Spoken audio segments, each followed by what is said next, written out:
സീനിയേട്ടനെ ആശുപത്രിയിലേക്ക് കൊണ്ടുപോകാനായിട്ട് ഞാൻ ചെന്നാണ്.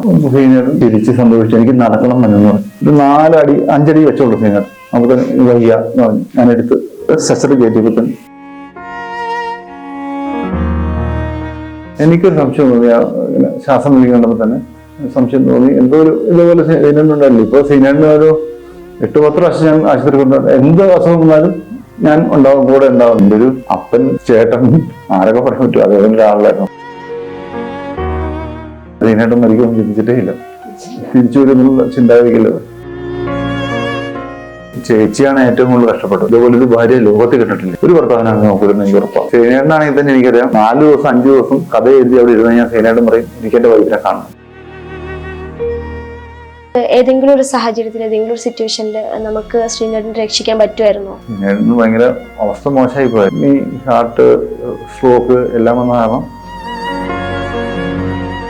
ഇത് തന്നെ ഡ്രൈവർ എന്നോട് പറഞ്ഞിട്ടുണ്ട്. ഷൂട്ടിങ് കഴിഞ്ഞ് ഇറങ്ങി വരുന്നുണ്ട്, ഫോണിൽ വിളിച്ച് വരും. ആ ഗേറ്റ് തുറന്നേരം ഈ വാല് തുറന്നേരം പറഞ്ഞ ചേച്ചിയാണെന്ന് അറിയണത്. വളരെ ഞെട്ടിപ്പോണ്ടാവും.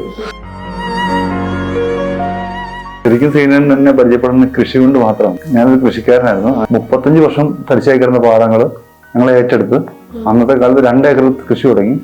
അത് പിന്നീട് ഞങ്ങൾ 102 ഏക്കറിലേക്ക് എത്തിച്ചു. സീനിയറിന് ഏറ്റവും വലിയ ആഗ്രഹമായിരുന്നു ആൾക്കാർക്ക് ഒരു രോഗം ഉണ്ടാവരുത്, ഏറ്റവും നല്ല ഭക്ഷണം കഴിക്കും, എല്ലായാലും എന്തായാലും പച്ചക്കറി ആയാലും അതിനുവേണ്ടിയാണ് ഞങ്ങൾ ചെയ്തത്. സീനിയറിന് രാവിലെ 6 മണിക്കും 5:30ക്കും ഈ ഡിസംബർ മാസത്തിൽ ഞാൻ നോക്കുമ്പോൾ വയലിലൂടെ നടക്കണം. കണ്ടു ആരെ നടക്കാൻ അറിയാൻ പറ്റില്ല, മഞ്ഞ് വീഴുന്ന കാരണം നിക്കർ ഇട്ട് ഒരു ടീഷർട്ട് ഇട്ട് നടക്കാറുണ്ട്. ഇപ്പം മകൻ ഏറ്റെടുത്തു. അപ്പൊ ഞാൻ ഏറ്റെടുത്തു. ഇവ കഴിഞ്ഞ വർഷം മുതൽ നന്മയുടെ കാര്യത്തിൽ സീനിയറിന്റെ കഴിഞ്ഞ് വേറെ ആരുമില്ല. തുറന്നു പറയും. അതാണ് സീനിയറിന്റെ ഏറ്റവും വലിയ ഇതെന്ന് പറഞ്ഞാൽ ആരെയും പേടിയില്ല, ഒന്നുമില്ല. എന്തുണ്ടോ ഇപ്പൊ ഞാൻ തെറ്റ് ചെയ്താലും ആര് തെറ്റിയാലും തുറന്നു പറയും സീനിയർ. അത് സീനിയറിന്റെ ഒരു പ്രത്യേകത.